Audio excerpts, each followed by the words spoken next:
Welcome back to Iowa Live. Lou and Jackie here, along with our good friend, the privacy professor. Yeah. Rebecca Harold is here. Hello. We had to make sure that you came and paid us a visit because some big happenings in the world of data breach happened last week. Yes, it was widely reported that the biggest breach of all time had happened.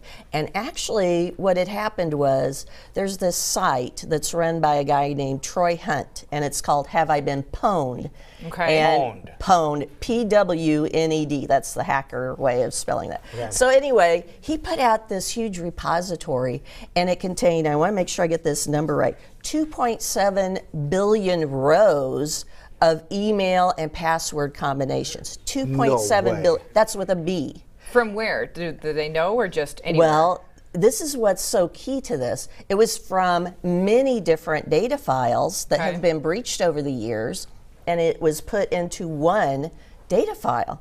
And a lot of people who saw this, even security reporters, they said, oh, well, it's 2 to 3 year old data, so we don't need to worry about it. And I don't like that, because think about your emails and your passwords. How often do you change your email? That's the actual email address your itself? Email Not address. very often. Not very often. I was going to say, any more work computers kind of force you to these days, but regular personal accounts, Yeah. Keep it. The average is people keep it for quite some time. They keep it. I mean, I've had one of my emails since 1995, believe it or not. So, and I have a lot. The privacy professor has a password that she's had since 95? Yeah. No, an email since An 95. email. Oh, an Not email, not a password. Not a password. But with those okay. passwords, let me make a point about this too. So we have 2.7 billion with a B. Now guess how many of those passwords for all those combinations were unique, meaning it was only in there once out of 2.7 billion rows. Probably not very many. 21.1 million with an M, and you might think, there's not much difference.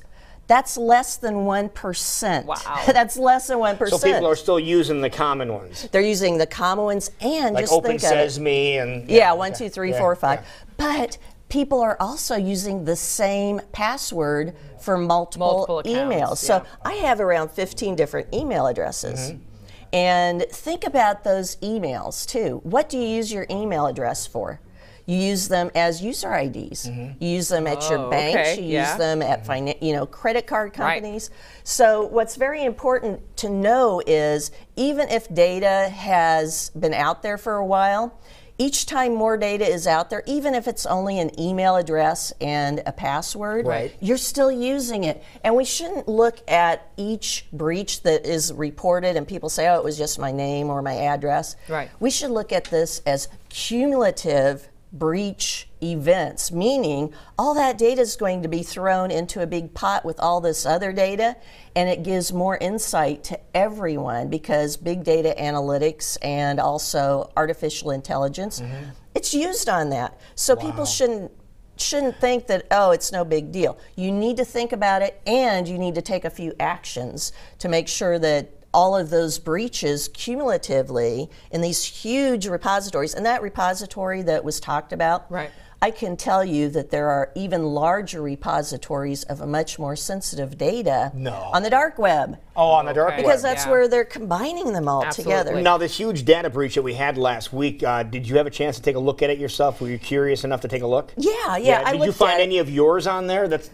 Email address. You did find your email address. What about and the password was there? And the passwords I had in the past. Yeah, an old one. But here's the problem. How many people too, well, this is going to be one of my tips, so I won't go into it, but there's a lot of things that people need to think about with regard to the fact that all of this data is still data you're using, your emails you're still using, passwords you're still using. So if we can look at some of let's look at some tips to kind of help us out today. I want to point out some of the really important things. So like, number one, use different passwords for different types of sites. I know people are using the exact same password for different sites. They might be using the same password with different email addresses, but use different passwords.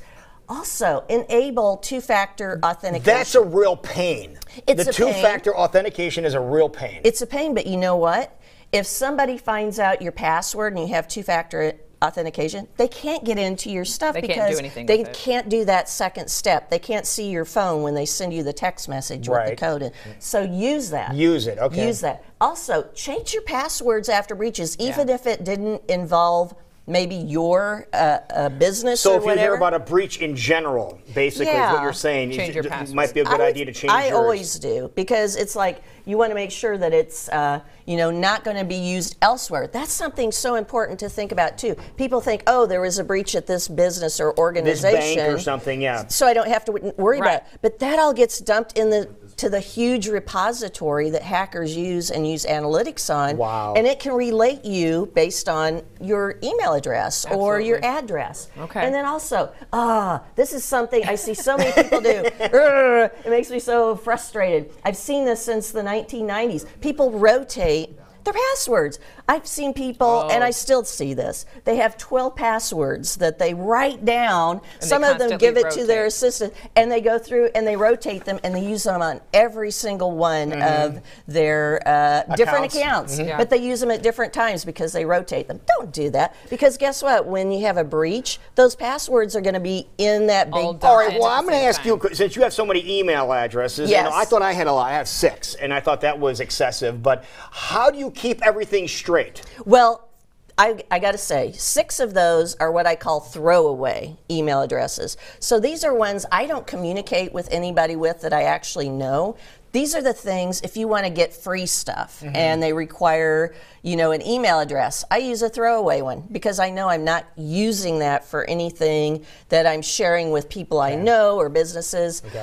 Sometimes those silly quizzes online, I take those because I want to see what type of information they're getting, but they almost always ask for your email address. So I give them a throwaway one because I know that email, if it gets breached, I'll just delete it and create a new one. And there's so many ways you can create new emails. So I encourage your viewers to have those types of throwaways too. If you just can't resist taking that fun quiz, sign up for a free email and use that only for the quiz, and don't use it for your bank or for your credit cards or your It's a good healthcare. idea. Absolutely. Okay, so this is all coming on the heels of something pretty special that's happening Yes. on the 28th that we've Yes. talked about before. So what's coming up on the 28th? On the 28th, it is officially Iowa Data Privacy Day, and that coincides with International Privacy Day. And I'm really happy to say this is the 9th year in a row, and I first requested this of Governor Culver, and it's been every year since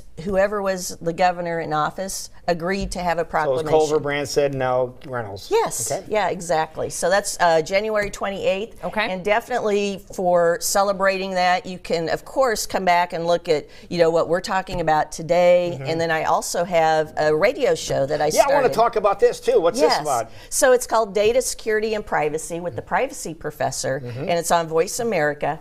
And basically, I've been doing this since the last week of January last year. But you can go there and hear 1-hour segments, and I have different experts. In fact, my next show is about medical cannabis and adult cannabis security and privacy. I've done them on encryption, healthcare, student privacy, and so on. So Wow, all of my okay. past episodes are there. That's Great awesome. information. Obviously, the special day proclamation coming up on the 28th, but our privacy is something we should be thinking about every single day. Every single day, and you can go there and listen to any of the shows you want, and that would be a good thing to do. And if Love people it. want to ask you questions or communicate Yes. with you, what's the easiest way? Probably to send me an email at to Is it a Rebecca. good one? Is it one of your ones you look at? Is it an active one? This is active. Okay, This okay. is active. Rebecca Harold at RebeccaHarold.com or on Twitter at PrivacyProf. Perfect. She does answer that too. That's Thank you wonderful. so Thank you for much. being It's great here. to have you back with us on Thank Iowa you. Live. Happy to be here. 10 minutes.